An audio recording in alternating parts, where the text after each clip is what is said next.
Hi everyone, this is Sujeet and मेरे साथ आज अभिनव है। अभिनव 2014 टू 18 बैच में बीटेक में पास किया और हमारे साथ रहे, तो मैं इनको बेसिकली जानता हूँ।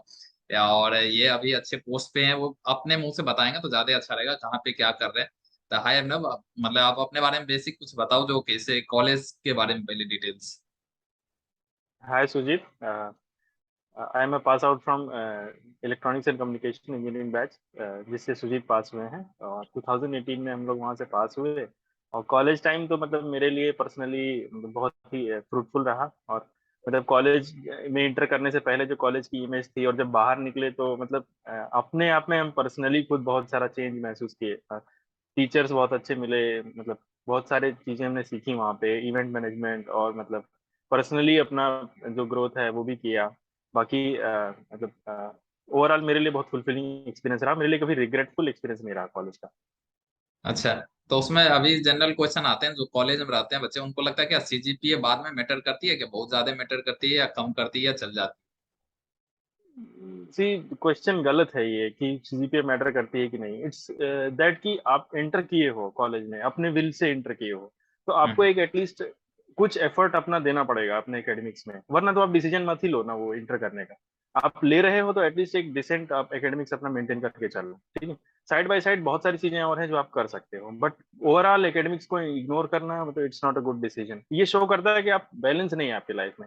और हम्म। जब कभी भी आप आगे जाओगे तो इट्स ऑल अबाउट बैलेंस। वो चीज होनी चाहिए मेरे हिसाब से। बट नेवरलेस ये मेरा ओपिनियन है, बहुत सारी चीजों के लिए बहुत सारी चीज काम करती है। जैसे कि कोई बहुत कम सीजीपीए भी लाता है तो जो है उसका मतलब लेटर लाइफ में वो जो है बहुत अच्छा कर लेता है। कई लोग बहुत अच्छा सीजीपीए ला करके भी बहुत कुछ नहीं कर पाते हैं। So it depends on the person कि वो उसको क्या चाहिए अपनी जिंदगी से, बेसिकली ये। तो आप बोल रहे हो साथ में सीजीपीए मेंटेन तो करना चाहिए, एवरेज में बहुत ज्यादा वेरिएशन नहीं रहनी चाहिए, लेकिन क्या साथ जी साथ में जो बीटेक में मतलब 4 साल की रहती है, या अदर में 2 साल, मतलब 4 साल 5 साल इंटीग्रेटेड कोर्स में, क्या उस ड्यूरेशन में भी कोई जी। साइड से तैयारी प्रिपरेशन कर सकते हैं, या जो हम बीटेक कर रहे हैं वहीं पे फोकस होके करियर बनाना चाहिए? आपके हिसाब से क्या लगता again it's a personal decision. जैसे है? अब तैयारी और इस चीज का बात हो गया अगर, तो तैयारी मतलब बहुत लोग, अब किसी को आप जबरदस्ती तो कह नहीं सकते कि सही सबके बात। लिए यूपीएससी ही अच्छा है, सबको यही करना चाहिए। सही अगर बात। किसी को लगता है कि प्रोग्रामिंग में अच्छा है तो 4 साल अपना एकेडमिक्स के साथ साथ अपना प्रोग्रामिंग स्ट्रॉन्ग कर सकता है, जिससे उसे 4 साल बाद निकलेगा तो उसे अच्छा वो मिल जाए कहीं पे। और भी बहुत सारी चीजें हैं, लोग फ्रीलांसिंग करते हैं कॉलेज टाइम में, इवन हमारे बैच के हम्म। भी बहुत सारे लोगों ने की। कई लोग सिविल सर्विसेज का प्रिपरेशन करते हैं, कई लोग गेट का प्रिपरेशन करते हैं, तो वो उनका अपना जो फ्यूचर गोल रहता है उसके हिसाब से वो अपना बैलेंस बना के चल सकते हैं तो आपके हिसाब से कॉलेज टाइम कल, में। अच्छा कल आप तो टेक्निकल पढ़ाई की हो, इसमें जो टेक्निकल तो हर कोई है, वैसे एमबीए कोई कर रहे हैं या कोई इकोनॉमिक्स से पास आउट हो रहे हैं, उस सबके हिसाब से आपके हिसाब से क्या लगता है बैलेंस बनाने में, वो कल्चरल एक्टिविटी या फॉर एग्जाम्पल, या अदर जो इथिक्स या कोई सब्जेक्ट पढ़ाते हैं, जैसे फिलोसफी का पढ़ाते हैं सब्जेक्ट, वो सब बाद में मैटर हम्म। करता है, या वैसे ही पढ़ा रहे हैं? आपके हिसाब से क्या लगता है? नहीं, मेरा जो ओपिनियन है एक्चुअली फिलोसफी, क्योंकि मैं बहुत अच्छे से पढ़ता था अपने टाइम पे, और फिलोसफी में जो हम्म। टीचर्स थे वो अच्छे थे। देखो, सब एक सब्जेक्ट का एक इम्पोर्टेंस होता है आपकी लाइफ में, ऐसे ही हम्म। नहीं ह्यूमैनिटी जब हुई तो उन्होंने हर एक चीज को बनाया, तो फिलोसफी का राइट। एक पर्टिकुलर इंपॉर्टेंस है आपकी लाइफ में। आपकी लाइफ का फिलोसफी अगर नहीं क्लियर है तो आप जो है कुछ डोमेन्स में आपको जाके जो है प्रॉब्लम होगी। आपको हैप्पीनेस इफेक्ट हो सकता है आपकी लाइफ का, क्योंकि आपने अपनी लाइफ की गलत फिलोसफी चुनी। तो ये सब चीजें क्या होती हैं कि हाँ, डोमेन ऑफ नॉलेज कितना स्ट्रांग है, कितना बड़ा है, ये चीज को समझने के लिए जरूरी होता है। फॉर एग्जाम्पल, आप बीटेक करके निकले हो, तो आज जैसे आप अपना वेंचर खड़ा किए हैं सुजीत जी, तो आपको जो है पता चलता होगा कि कितने डिफरेंट राइट। डिफरेंट डोमेन से लोग वहां पे आते हैं, ठीक है। तो सही एक बात। जनरल ओवरव्यू आप जो है अपने कॉलेज के टाइम पे वो चीजों अगर समझने का प्रयास करोगे कि दुनिया कितनी बड़ी है, इकोनॉमिक्स हम्म। भी काम आता है, साइकोलॉजी भी काम आती है, फिलोसफी भी काम आती है, ह्यूमन रिसोर्स मैनेजमेंट जैसे एमबीए का सब्जेक्ट है सही वो भी सही। काम आता है। तो सही बात। आप खाली इलेक्ट्रॉनिक्स पढ़ के आप सोच नहीं सकते कि आप सारी चीजें मैनेज कर ले जाओगे। जब आप फील्ड पे उतरते हो तो सारी चीजों का एक इंटीग्रेटिव वे में आपको वो करना होता है, मतलब इम्प्लीमेंट करना होता है। तो वो ये अपने आप को ओपन रखना चाहिए हमें कि कोई भी सब्जेक्ट को इंफीरियर या सुपीरियर नहीं लेना चाहिए। एवरीथिंग इज इम्पोर्टेंट, मतलब बशर्ते वो आपके लिए कितना इंपॉर्टेंट है ये आप डिसाइड कर सकते हो, लेकिन मेरा ओपिनियन ये है कि कुछ ना कुछ रेलेवेंस है उस चीज का, इसलिए वो हमारे करिकुलम में है, तो हमें इंपॉर्टेंस देना चाहिए आई थिंक। वो तो आप सही बताए, मुझे भी बेनिफिट, जैसे मैंने इलेक्टिव में सब्जेक्ट रखा था मार्केटिंग सबसे रिलेटेड या एमबीए के, कुछ बहुत सारे बेनिफिट बाद में मिलते हैं, उस समय में दिखता नहीं है। फिलोसफी में भी हैप्पीनेस सबके बारे में सर पढ़ाते थे, बाद में उसका पता लगता है क्या है हम्म, उसका इम्पोर्टेंस है। ये तो सही बात है, जो जी। उसमें बेनिफिट मतलब बाद में मिलता है। इसके अलावा जैसे कि आपसे आप मतलब इलेक्ट्रॉनिक्स ईसीई से पास आउट हैं, इसके अलावा आप अगर दूसरे ब्रांच का कोई भी बीटेक कर रखे अभी कर रहे हैं या कुछ भी कर रहे हैं, उनका जॉब करियर हाँ फ्यूचर मतलब बाहर इलेक्ट्रॉनिक्स के अलावा या इलेक्ट्रॉनिक्स से साथ भी बाहर में क्या लगता है? इलेक्ट्रॉनिक्स बोलते हैं कि जो इलेक्ट्रॉनिक्स पढ़े हैं बाहर में मार्केट नहीं है इनकी, इनकी जॉब के लिए कोर सब्जेक्ट में जाना बहुत डीप करना पड़ेगा, एमटेक करना पड़ेगा। ये फिलोसफी दिमाग में बैठ चुका है कि क्या कोर इलेक्ट्रॉनिक्स में भी जॉब मिलता है बाहर में, मार्केट का क्या कंडीशन रहती है? अब हमारे बैच में भी लोगों को मिला है जॉब। हाँ, हम्म बशर्ते ये कह सकते हैं आप कि जो कोर इलेक्ट्रॉनिक्स फील्ड है इंडिया में उतना डेवलप नहीं है अभी, इंडिया के कोई मैन्युफैक्चरिंग मतलब हम्म सेटअप नहीं क्रिएट कर पाया है अभी तक। ठीक है, बेसिकली जो जॉब्स कुछ हैं वो असेंबलिंग में हैं और इलेक्ट्रॉनिक डिजाइनिंग में है। तो हम्म अगर किसी को लगता है वाकई में इंटरेस्टेड है उस फील्ड में, तो वो जो है उस फील्ड के हिसाब से अपने आप को प्रिपेयर करे। कई लोग जैसे हायर स्टडीज के लिए भी गए, हमारे खुद के बैच के जो है हायर स्टडीज के लिए गए अच्छे अच्छे इंस्टीट्यूट से, उन्होंने वहाँ पे इलेक्ट्रॉनिक डिजाइनिंग में पढ़ाई की या और जो है और सारी चीजों में पढ़ाई की।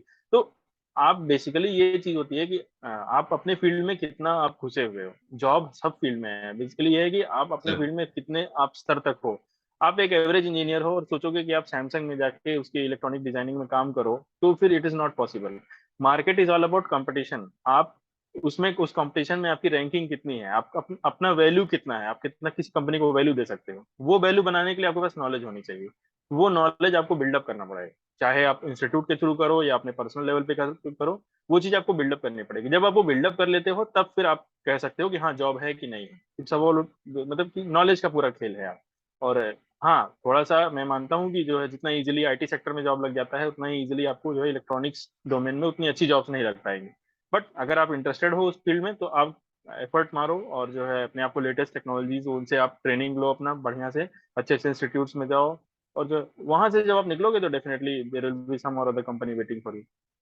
और एक और क्वेश्चन जनरल मतलब स्टूडेंट को जो प्रिपेयर करते रहते हैं तो उसमें आती आती दिमाग में, जो अगर यहाँ बेस्ट अगर सैमसंग में आप जैसे बताइए टॉप क्लास जो टॉप एमएनसी है बड़े कंपनी है, अगर इलेक्ट्रॉनिक सेगमेंट की बात करूँ तो उसमें जाने के लिए ना पता नहीं रहता है स्टूडेंट को क्या पढूं, ऐसा क्या इतना बड़ा करता हूँ कि मुझे एक बार में डायरेक्ट हायरिंग हो जाए उस टॉप एमएनसी में। मतलब कॉलेज में चलो उतनी बड़ी एमएनसी कंपनी आती नहीं, तो उसके लिए कैसे हेल्प करेगा वो, कैसे कहाँ से पता करेगा, क्योंकि वो इंडस्ट्री जा नहीं पाता है वहां से, तो वो हेल्प कैसे लेगा, कहाँ से हेल्प लेगा? एक्चुअली मैं उस फील्ड में हूँ नहीं, तो इतना मैं डीप नॉलेज नहीं दे पाऊंगा। बट जो मेरा एक्सपीरियंस रहा है थ्रू हम्म लोगों से बात करते हुए, हम्म उसमें यह है कि जो है आप डिफरेंट लोगों से कनेक्ट हो। ठीक है, थ्रू हम्म लिंक्डइन या जो है आप कॉन्फ्रेंसेस में जाओ, अच्छी अच्छी जो बिजनेस कॉन्फ्रेंसेस होती है वहां पे जाओ।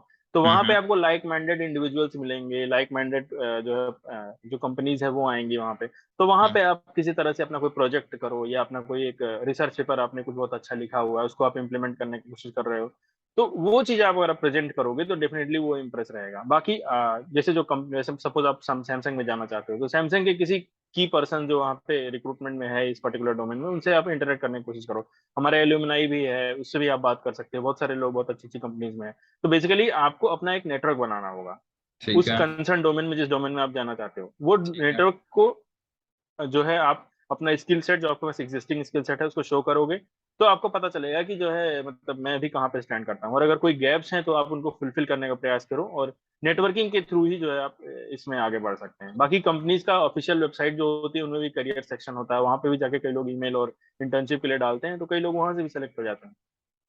अच्छा आप बोले ना जैसे बेसिकली नेटवर्क, एक्सप्लोरेशन कर। श्योर, तो उसके लिए तो सही है, लेकिन बहुत सारे के दिमाग में ये भी रहता है चलो हमारे पास स्किल्स हैं, नॉलेज है, सीख रहे हैं, लर्निंग स्किल्स अभी डेवलप कर रहे हैं, तो कुछ अप्रोच का भी जुगाड़, चलो जुगाड़ वाली बात आती है ना, जुगाड़ कर देंगे, हमारे सीनियर रहते हैं अप्रोच लगा देंगे, वहां पे क्या अप्रोच काम आती है या स्किल सेट ही काम आती है? अगर आप अप्रोच लगा के चले भी गए तो आप हम्म घुस तो जाएंगे वहां पे, लेकिन हम्म जो होता है थ्राइव करने वाला, मतलब आप उस करेक्ट इंडस्ट्री में जाके ग्रो नहीं कर पाओगे। करेक्ट आपको एक करेक्ट। इनिशियल स्टार्ट मिल सकता है, आप घुस तो जाओगे, लेकिन सरवाइव करना हो सकता है 6 महीने बाद आपको कंपनी निकाल दे, क्योंकि आपको स्किल सेट नहीं है। मतलब हम्म। ऐसा तो नहीं है कि आपकी जॉब परमानेंट हो गई आप घुस गए तो एक बार। कंपनी भी सही तो आपको रेगुलर परफॉर्मेंस एवेलुएट करेगी, और अब उसके लगेगा कि जो है ये बंदा मेरे लिए कैपेबल नहीं है या मेरे लिए उतना आउटपुट नहीं दे पा रहा जितना उसका सैलरी है, तो आपको निकाल के बाहर करेगी। तो correct। ये झूठी जिंदगी जीने का कोई मतलब नहीं है। आपको अपना बेसिक अपना एक वो बनाना पड़ेगा कि जो है मैं मेरे अंदर जो कैपेबिलिटी है मैं उसको शो करूंगा चाहे जैसे। तो वो चीज से आप आगे बढ़ोगे तो आपको खुद को भी अच्छा लगेगा। ठीक है, कि किसी की सिफारिश पे आप नहीं आए हो, आपका खुद का भी एक सेल्फ रिस्पेक्ट होना चाहिए जिंदगी में, कि आप अपने बल पे गए और अपने बल पे आप ग्रो कर रहे हैं। और सही बात यही है। चीज ग्रो ही करती है। Agree agree. सही बात।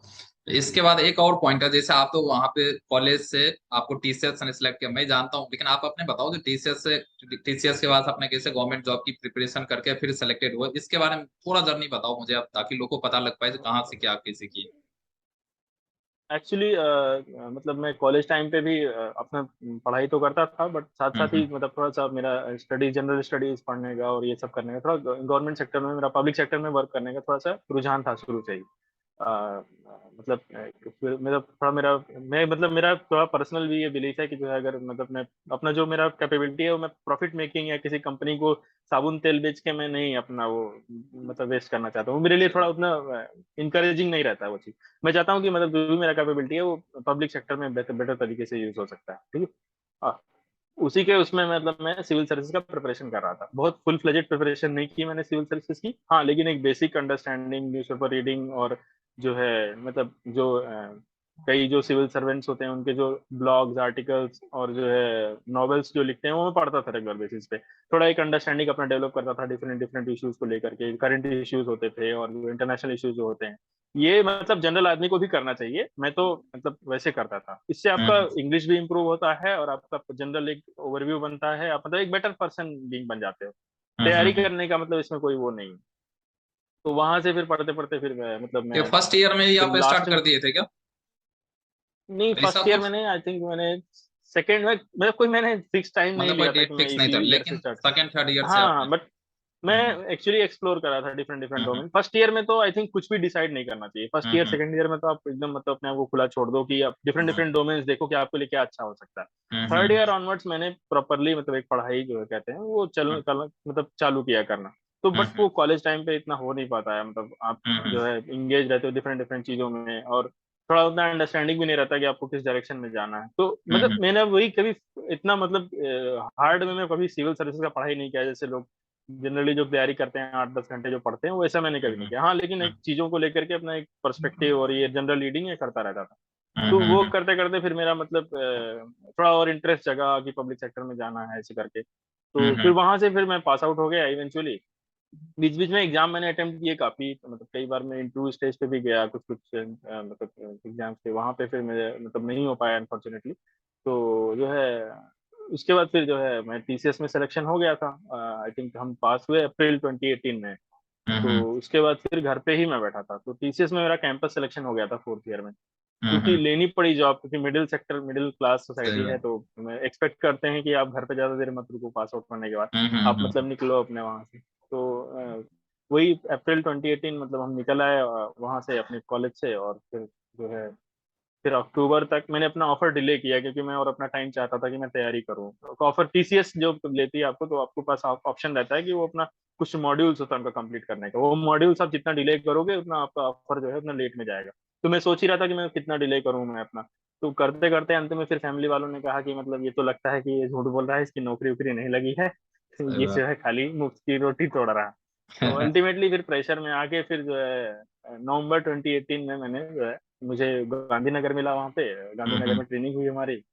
वहां से फिर मैंने ट्रांसफर ले लिया कोलकाता में। तो हम्म। कोलकाता में मैंने वर्क किया अप्रोक्सीमेटली एक साल।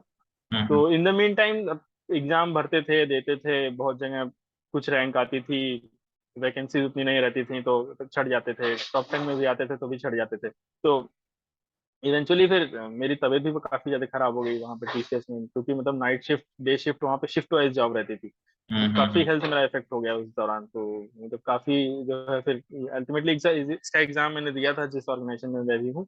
तो वहां से ऑफर आ गया मुझे, फिर मैंने अल्टीमेटली वहाँ पे रिजाइन कर दिया था। एक साल से कम मैंने सर्व किया टीचर्स में। उसके बाद मैं यहाँ पे ज्वाइन कर गया। ये जो संस्था है ये है नवोदय विद्यालय समिति नाम है, जहाँ पे मैं भी वर्क कर रहा हूँ।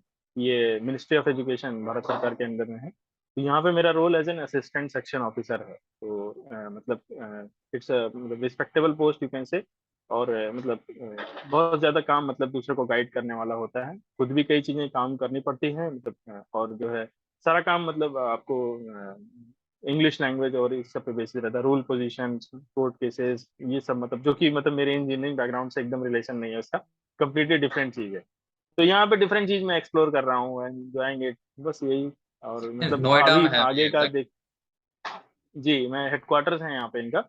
तो हेडक्वार्टर्स में पोस्टेड हूँ अभी मैं। फर्स्ट पोस्टिंग मुझे यहीं दी थी, तो तब से मैं यहीं पे हूँ। 3 साल अप्रोक्सीमेटली मुझे हो गए, फिर 2022 सितंबर में। ठीक है 3 साल से आप, अप्रोक्सीमेटली यहाँ पे हूँ। ठीक है आप टीसीएस पहले ज्वाइन किए, टीसीएस 1 ईयर मतलब काम भी किया और साथ में प्रिपरेशन तो पहले से ही चली थी थोड़ा बहुत, और सो ऑन करते हुए फिर आपने हाँ हाँ आप ज्वाइन हेडक्वार्टर में उनके ज्वाइन कर हाँ। लिया। जी तो जी यहाँ पे जी। अभी कर रहे हैं आपसे, अगर कोई जूनियर आपसे अगर सपोर्ट लेना चाह रहा, सजेशन लेना चाहता, मेंटरशिप लेना चाहता, कोई भी ऐसा चीज जो आपसे हो सकता हाँ है, एटलीस्ट आपको लगेगा नहीं सर हमारे लिए कुछ सुटेबल हो सकते हैं, कुछ बेनिफिट तो ले सकते हैं सर से, हेल्प ले सकते हैं, तो आपसे पहला बात कम्युनिकेट हम्म। कैसे करेंगे? आइदर ना तो ईमेल आईडी रह पाती है, आप फेसबुक पे पहचानता नहीं है, या कहाँ खोजेगा, ना तो ईमेल आईडी है ना मोबाइल नंबर है, आप किस मैं तरीके ईमेल से आईडी शेयर कर देता हूँ, ईमेल आप आईडी में ईमेल शेयर आईडी कर बता देता हूँ। दीजिए, जो भी अगर लेना चाहेंगे मैं डिस्क्रिप्शन में भी ऐड कर दूंगा आपका ईमेल आईडी, आप एक बार बता दीजिए।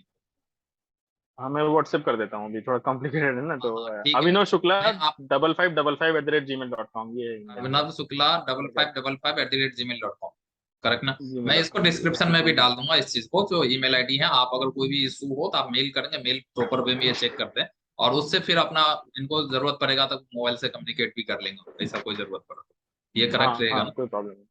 तो अगर एस एम, चलिए एक बार फिर से हम दोबारा एस एम वीडियो पे आ जाते हैं, और अगर हम एस एम वीडियो पे आते हैं, अगर ईमेल आईडी होगा तो मैं ईमेल आईडी डाल दूंगा दोबारा भी, इसमें कोई इशू नहीं, आप मुझे व्हाट्सएप कर देना, मैं आपको मतलब वहां पे डिस्क्रिप्शन में सही वे ठीक में डाल देंगे।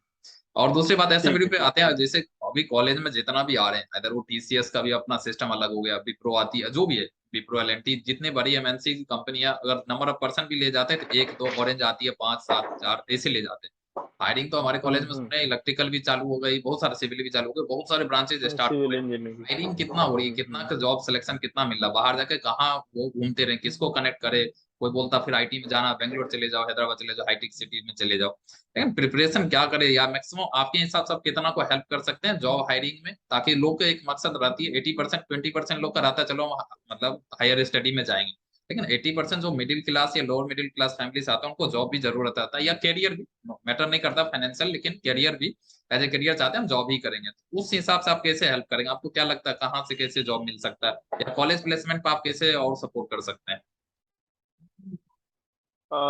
एक्चुअली जो मेरा ऑर्गेनाइजेशन है, तो गवर्नमेंट रिक्रूटमेंट इनका अलग सिस्टम चलता है। ये ओपन रिक्रूटमेंट होता है, तो ये किसी कॉलेज में तो जाते नहीं। तो हम्म उस संदर्भ में तो मैं हेल्प नहीं कर पाऊंगा। हाँ हम्म लेकिन अगर एकेडमिक, जैसे एकेडमिक किसी को अगर मान लीजिए इंक्लिनेशन है, वो गाइडेंस चाहता है कि मतलब कैसे क्या प्रोसीड करें, तो जितना मेरा लिमिटेड नॉलेज है, जितना मेरा लिमिटेड वो है, मेरे से बहुत अच्छे अच्छे लोगों ने बहुत अच्छा अच्छा काम किया है। सही बात। बहुत अच्छे सीनियर्स हैं जो बहुत अच्छे लेवल पे हैं। तो अगर किसी को लगता है कि वहां से बहुत अच्छा मिल सकता है, तो आई थिंक डेफिनेटली वहां जाना चाहिए। बट जो मेरा लिमिटेड नॉलेज है, अगर किसी को लगता है वो बेनिफिट कर सकता है, या जिस सेक्टर में या जिस ऑर्गेनाइजेशन में मैं हूँ, तो डेफिनेटली मुझसे कनेक्ट करेगा, तो मैं उसे एक कम से कम रास्ता, सही रास्ता दिखा सकता हूँ कि ये है। बाकी रेफरेंस का काम गवर्नमेंट सेक्टर में, गवर्नमेंट रिक्रूटमेंट में इट्स अ नेगेटिव थिंग। तो यहाँ पे चलता नहीं है वो चीज, क्योंकि सब चीज ओपन होती है सबके लिए। तो पर्सनली अपने इस पोजीशन से, अपने इस ऑर्गेनाइजेशन से तो अभी मैं बेनिफिट नहीं कर पाऊंगा डायरेक्टली। बट हम्म। हाँ, मतलब बेसिकली मेरा गवर्नमेंट सेक्टर में है सारा चीज, तो यहाँ पे तो मतलब आप जानते होंगे, एसएससी करवाती है या यूपीएससी करवाती है, तो उनका एक अपना रिक्रूटमेंट प्रोसेस होता है। तो उनका किसी का इन्वॉल्वमेंट वहाँ पे नहीं होता है। तो मतलब बच्चों को डायरेक्टली उसी संस्था के थ्रू एग्जाम दे करके और कंपटीशन बीट करके वो आना पड़ता है। तो तो आप तो बशर्ती रही तैयारी के बाद। जी, हाँ आप तो कंपटीशन मतलब ये कंप्लीट फेस करके गए हैं, तो आप तो ये सजेस्ट जरूर करेंगे जो कैसे आएगा, ताकि एटलीस्ट ये पोजीशन तो पा ही सकता है गवर्नमेंट जॉब के लिए, अगर कोई हाँ जाना चाह रहा हाँ हाँ डेफिनेटली। मतलब जो वनडे एग्जाम्स हैं जिसके लिए, तो वो मैं मतलब अपना पूरा प्रयास करूंगा कि अगर कोई चाहता है तैयारी करना, तो मेरे से कनेक्ट करेगा, तो डेफिनेटली मेरे जो जितना भी लर्निंग है इस दौरान, वो मैं देने की कोशिश करूंगा उसको पूरी तरह से। कई गलतियां मैंने की अपने प्रिपरेशन के दौरान अपने लाइफ में, और जो है तो वो उन चीजों से मैं चाहूंगा कि वो कोई दूसरे ना करे, तो जो है मैं वो चीज गाइड कर सकता हूँ उस व्यक्ति को। है। हाँ बाकी कहने का बात यह है कि जो जितने भी वनडे एग्जाम्स होते हैं, वो आजकल जो है स्थिति जो है कि जो है आप अगर प्रॉपर प्रिपरेशन आप कर रहे हो, हम्म। मतलब बेसिकली वही सारी चीजें आती है, मैथ, जनरल अवेयरनेस, रीजनिंग है।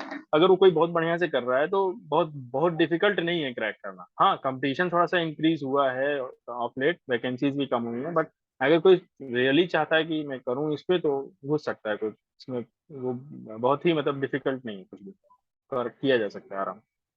ठीक है हमने, और आप ओवरऑल बता दो, आप अपने जूनियर हो या कलीग हो या सीनियर हो, जो भी आपको देखेंगे इन फ्यूचर, मैं इसको पोस्ट डाल दूंगा, इसमें आप क्या जूनियर को क्या सजेशन देना चाहते हो ओवरऑल, मतलब ओवरऑल बीटेक करने के बाद एमटेक कोई कर रहे हैं, मतलब एमटेक भी अब तो आपसे जूनियर हो जाएंगे जो भी पास आउट अब लोग हो चुके हैं उससे, तो क्या सजेशन देना चाह रहे हैं लास्ट? मैं सजेशन तो यही देना चाहूंगा कि तो मेरे एक सीनियर थे अखिलेश सर, उन्होंने बोला था मुझसे हाँ हाँ। जब मैं प्रिपरे अपने कॉलेज टाइम पे था, तो उन्होंने मुझसे यही बोला था कि 4 साल के बीटेक में कुछ करो ना करो, बस ये काम जरूर कर लेना कि डिसाइड कर लेना आगे लाइफ में करना क्या है। क्योंकि बहुत सारे लोग होते हैं 4 साल के बाद भी ये पता नहीं चल पाता है, एमबीए भी कर लेते हैं, ये भी नहीं पता चल पाता कि करना क्या है। तो ये डिसाइसिवनेस जो है बहुत जरूरी है। अपने आप को एक्सप्लोर करो फुल 4 इयर्स के दौरान, किसी एक पर्टिकुलर ग्रुप के साथ, किसी एक पर्टिकुलर टेक्नोलॉजी के साथ, किसी एक पर्टिकुलर मतलब टाइप कास्ट मत हो जाने दो अपने आप को, तो एक्सप्लोर करो फुल्ली। फर्स्ट 2 इयर्स में तो एटलीस्ट एक्सप्लोरेशन पूरा करो। कुछ भी हम्म। किसी भी चीज को नेगेटिव वे में मत देखो, सब चीज आप इवेंट में भी जाओ, स्पोर्ट्स में पार्ट लो, और जो है आईटी सेक्टर में कोई बंदा है उससे भी इंटरेक्ट करो और अपना एक नेटवर्क बनाओ 2 साल। थर्ड और फोर्थ ईयर में आप उसके ऊपर बिल्डअप करो, जो आपको पता चला है कि हाँ यार यहाँ मेरा डोमेन होना चाहिए, तो उसके ऊपर आप बिल्डअप करो। और ये 4 साल जब आप कर लोगे ना, तो आप डेफिनेटली मतलब बहुत कुछ आपका लाइफ में सेटल हो जाएगा मामला, आप मतलब आपको डायरेक्शन मिल जाएगा। और डायरेक्शन मिलना बहुत जरूरी है 4 साल में। आप तो वही मैं कहूंगा फिर से कि जो है 4 साल में कुछ करो ना करो, आप अपने डायरेक्शन बना लो कि आपको जाना किस फील्ड में। वो अब अगर आप बना लिए तो आपका 50% काम खत्म हो गया वहां। आप फिर उसके बाद आप फिर लग जाओगे, फिर आपको किसी का मोटिवेशन का, किसी का बात का, किसी का मतलब रास्ता भी दिखाने की किसी का जरूरत नहीं पड़ेगा, आप स्वयं ही कर लोगे अपने आप से। यही मेरा मतलब ओवरऑल रहेगा क्या। अच्छा ठीक है, बहुत अच्छा लगा इससे मिलके आपसे। मुझे सिर्फ एक चीज आप बता दीजिए लास्ट आपसे में, अगर आप जैसे जितना भी एलुमनाई हमारे पास हैं, हम तो बहुत सारे लोग अच्छे अच्छे जगह पे, मैं जहाँ देखता हूँ, मैं जिनसे कनेक्ट हो जी पाता हूँ, मैं चाहता हूँ हर कोई अगर जी। एक दूसरे का सपोर्ट सिस्टम बन जाए ना, तो हम सब मिलके भी बहुत आगे बढ़ सकते हैं और सपोर्ट बन जाएगा। हाँ हाँ सर है डेफिनेटली यहाँ पे, हमें एक्चुअली। सपोर्ट मिल सकता है, हेल्प मिल सकता है, मेंटरशिप, बहुत सारा ऐसा बात। तो आपके हिसाब से मतलब कैसे कोऑर्डिनेट किया जाए ताकि हर कोई एक आ जाए? ये तो एक प्लेटफॉर्म मैं चाह रहा हूँ किसी तरीका से कोई एक जगह कैसे आ जाएंगे, इसके लिए मैं कर रहा हूँ। अगर और भी आपके पास कोई सजेशन हो, या आप 2 लोग को किसी को रिकमेंड करना चाहते हैं, हाँ उनको भी आप मतलब इनके बारे में बताइए उनको, तो मैं एक्चुअली मैं सबके बारे में बताना चाहता हूँ कि हर कोई एलिमनाई हमारे पास आउट है, मैटर नहीं करता कहाँ क्या कर, उससे पास आउट है, आपको सजेशन देना चाहते हैं निश्चित रूप से उनके लिए मोस्ट वेलकम है। लेकिन आप किसको रिकमेंड करना चाहते हैं और आपके सजेशन क्या क्या बेस्ट और तरीका से कोऑर्डिनेट किया जा सकता है एक जगह पे आने के लिए? मतलब जो मुझे लगता है ना, जो जैसे अब फेसबुक का ग्रुप किसी ने बना दिया ऐसे वीडियो एलुमनाई, तो वहां पे आपके डिफरेंट डिफरेंट फील्ड से एलुमनाई एक जगह आए हुए हैं, ठीक है। अगर कोई बच्चा मान लीजिए कोई भी पूछता भी है वहां पे, तो बहुत सारे लोग देख नहीं पाते हैं यार, फेसबुक रेगुलरली को इतना चलाता भी नहीं, मैं खुद पर्सनली यूज नहीं करता फेसबुक उतना। हम्म। तो मैं ये चाहता हूँ कि जैसे कोई गवर्नमेंट एग्जाम के प्रिपरेशन कर रहा है, तो जितने सीनियर लोग जो इसमें अच्छा कर चुके हैं ऑलरेडी या अच्छा कर रहे हैं, ठीक है, हम्म। वो एक जगह आ जाए, ठीक है। बच्चा भी उसी ग्रुप में आ जाए, ठीक है। वो जो है फिर एक मतलब फोकस्ड वे में मतलब कई सारे सीनियर्स का प्रॉपर गाइडेंस उस बच्चों को या ग्रुप ऑफ बच्चों को दिया जा सकता है वहां से, उस प्लेटफॉर्म से। मतलब एक कंसंट्रेटेड वे में। फिर अगर कोई आईटी सेक्टर में जाना चाहता, तो आईटी सेक्टर के फील्ड में जितने लोग, जितने एलुमनाई, जितने सीनियर्स हैं हमारे, वो उन लोगों को एक जगह ला करके, चाहे अगर आप व्हाट्सएप ग्रुप बना लीजिए या कुछ कर लीजिए, तो उससे मतलब एक प्रॉपर बच्चा, उसको पता रहेगा कि हाँ यार इस ग्रुप के सीनियर्स हैं, इनको मुझे इस टास्क के लिए अप्रोच करना है। और वो इंटरेस्टेड भी रहेंगे गाइड करने के लिए। दिक्कत ये होती है कि जब आप कोई गवर्नमेंट सेक्टर में है, उनसे आप पूछते हैं कि आईटी सेक्टर में जाने का कैसे है सही रास्ता है, बात। तो वो नहीं बता पाएंगे, और वो सही बात। बताएंगे तो गलत भी हो जाएगा। सही वो बात। लेना भी नहीं चाहिए। तो इसी तरह अगर कोई आईटी सेक्टर में है, तो आप उनसे ये नहीं पूछेंगे आगे जाके गवर्नमेंट एग्जाम की प्रिपरेशन कैसे करें, ठीक है। तो करेक्ट। बच्चों को कम से कम ये पता होना चाहिए कि ये सीनियर हमारे इस ग्रुप में मिल जाएंगे, इस सेक्टर में जाने के लिए, इस सेक्टर में जाने के लिए हमारे ये सीनियर मिल जाएंगे। और ज्यादातर है भी नहीं सेक्टर, आप देखोगे तो दो ही चार चीजें हैं। कोई गवर्नमेंट एग्जाम की प्रिपरेशन कर रहा है, कोई एमबीए कर रहा है, कोई आईटी सेक्टर में है, कोई अपना फ्रीलांसिंग कर रहा है, ये 3 4 चीजें हैं। तो कुल मिला के मतलब अगर हम ऐसा कर सकें, तो आई थिंक बेटर होगा। एलुमनाई गाइड भी अच्छे से कर पाएगा, और स्टूडेंट को भी कंफ्यूजन नहीं रहेगा कि सीनियर कौन है, वो आइडेंटिफाई कर पाएगा अपने आप को कि हाँ ये सीनियर है हमारे यहाँ पे। ये ये फीडबैक मैं ऐसा वीडियो में जरूर डाल दूंगा मेल के थ्रू, और जिससे मैं कनेक्टेड हूँ निश्चित रूप से डालता हूँ, ताकि और बेटर वे में हम कम्युनिकेट कर पाए और बेटर प्लेटफॉर्म क्रिएट कर पाए इस सब चीज के लिए। Thank you. Thank you. Thank you Abhinav, अच्छा लगा मिलकर थैंक यू। आपसे बात थैंक यू। करके, थैंक यू बहुत सुजीत। को हेल्प आप मिलेगा, ये चीज के लिए बहुत को हेल्प मिलेगा। Thank I you again. Hope. I hope. Thank you. Thank you. Thank you.